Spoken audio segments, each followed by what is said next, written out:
fibromyalgia. This is a strange one because it's almost something you can't see. And the symptoms of fibromyalgia is pain in the muscles, pain in the legs. And everywhere. What is it?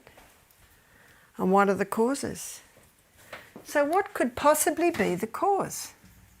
Any ideas, students? Pardon? Stress. The 8 loss a lot. Yeah, stress. Fibromyalgia is an effort from nature to free the system from conditions that arise because of a violation. So when you're looking for the cause, you go through these with the person. And when they say, can you cure it? What do you do when someone says to that? You say, well, I cannot cure anything, but we have found when the body is given the right conditions, it responds. And that's what we can teach you, is conditions to give the body to bring about normality, to restore balance. So if they say, well, what's causing my pain? You can say, well, I'm not sure. Let's investigate. And then you go through the many things. And many people who are in pain, they just want relief, so they reach for the painkillers. They reach for the stimulants to try and give them a little bit of a lift. And that's why it's good to say the lift it gives you, it'll give you a corresponding dump. To take coffee for a lift is like borrowing from Peter to pay Paul. You're depleting your resources. What could also cause chemical exposure? You see, we're seeing things today that have never been seen before because we've never been exposed to so many chemicals before. And some theories are that the body stores these environmental poisons in spots in the body that can build up and cause pain. There are several theories, and you can always Google fibromyalgia, and what you'll see is all it does is list a whole lot of symptoms. And if you Google it, it'll say that there is no cure. How often does it say that under a disease? So chemicals, look at their chemical exposure. Heavy metal exposure. There are a lot of people who've had fibromyalgia and they've been vaccinated against the COVID and it's twice as bad now. Mold. Have a look at mold. That can also be a contributing factor. Dairy. Pardon? Dairy. Dairy, yep, that can be a contributing factor. It's some inflammation in the muscles. That's right. Remember your 5 allergens. No matter what the problem, I always eliminate the 5 allergens as part of bringing normality back. So you have, when you go through the investigation, we're looking at changing unhealthful conditions. What else do we want to change? Wrong habits. Wrong habits. And then assist, yeah? Bad habits. And then assist.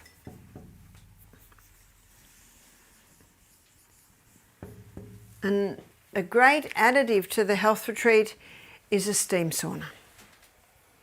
And we'll be looking at that when we look at setting up your retreat, some simple options for that. Because the steam penetrates very, very deep. And with fibromyalgia, that can really relax those muscles. If there's tight, cramping muscles, what can you use for that? There's massage, sauna, magnesium oil.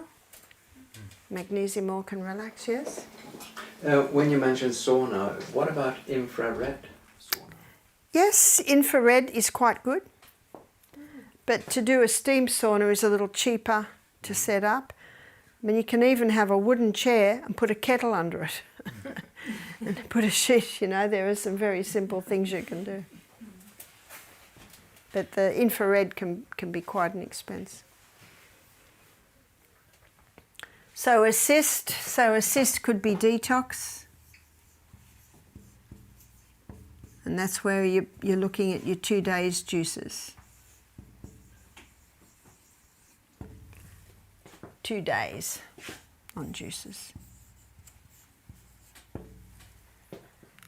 And sometimes we'll have someone come on Monday afternoon and say, I can't stand this anymore, I don't want to juice anymore. So what we usually say is, well, what about we give you the 8 o'clock juice, the 10 o'clock juice, the 12 o'clock juice, and then you have lunch. And they'll often be open for that.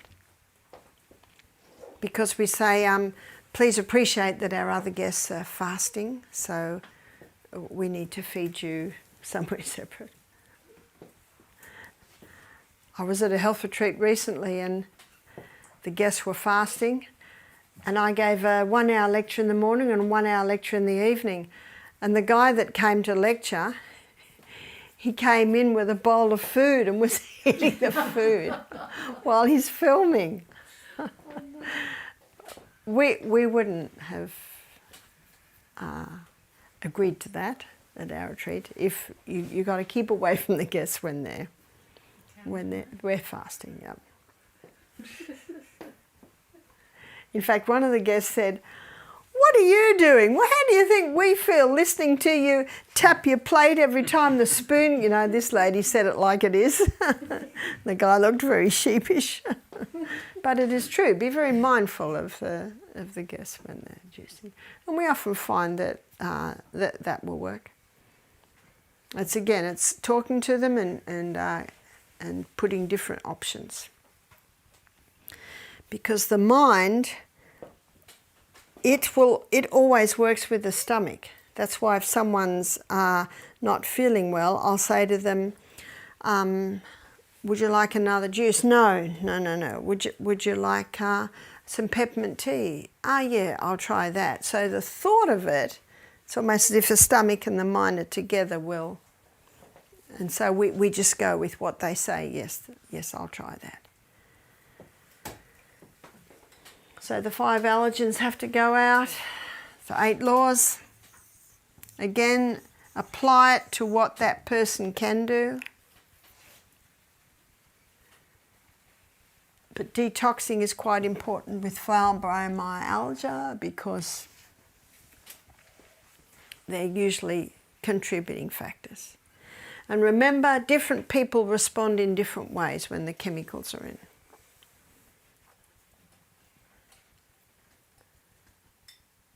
As you do your investigation, you'll find out how they are in the water. You'll find out what they're eating. You'll find out if they are exercising. And most people with fibromyalgia will say, you don't understand, I can't exercise, my legs are too sore. So then you might have options. Can you swim? No, I don't like swimming, I'm nowhere near a swimming pool. Anyway, there is a swimming pool, but it's chlorine, and I don't want to go in there. And we can understand that. So then you might suggest having a massage once a week.